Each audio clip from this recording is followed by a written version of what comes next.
ሰላም እንዴት ናችሁ?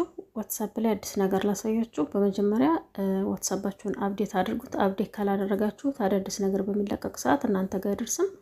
በመቀጠል ፕሊዝ ቪዲዮ ላይክ አድርጉልኝ፣ ለሌሎች ጋር እንዲደርስልኝ ላይክ አድርጉልኝ ፕሊዝ። አሁን ወደ ዋትስአፓችሁ ትገቡና ላሳያችሁ። በቀኝ በኩል 3 ነጠብጣቦች አሉ። በመቀጠል ሴቲንግ የሚለው ላይ ትገባላችሁ። በቀይ ያከበብኩበት ላይ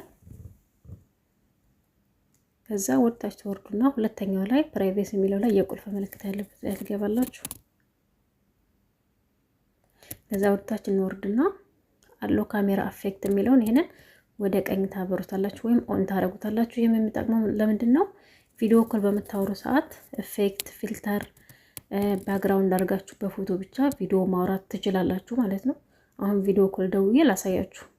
ለምሳሌ ቪዲዮ እያወራችሁ ነው። ከዛ ከላይ አሁን በቀይ ያከበኩባትን ጫን ትላላችሁ በቀኝ በኩል ከላይ። ከዛ እንደምታዩት በቀኝ በኩል ወደ ግራ እያሳለፋችሁ ፊልተር መጠቀም ትችላላችሁ። ኢፌክት ከፈለጋችሁ አለ። አሁን የባክግራውንዱን አሳያችኋለሁ። የምትፈልጉትን ቀይራችሁ መጠቀም ትችላላችሁ፣ ልክ እንደ ቲክቶክ ማለት ነው።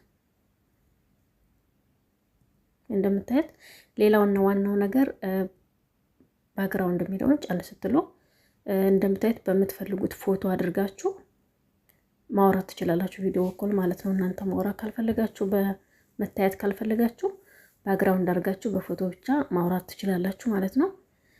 እና ይሄን ይመስላል። ፕሊዝ አሁንም ድጋሜ ልጠይቃችሁ፣ ቪዲዮ ላይክ አድርጉልኝ ለሌሎች ጋር እንዲደርስልኝ። ቻው። ሌላ ጊዜ በሌላ ትምህርት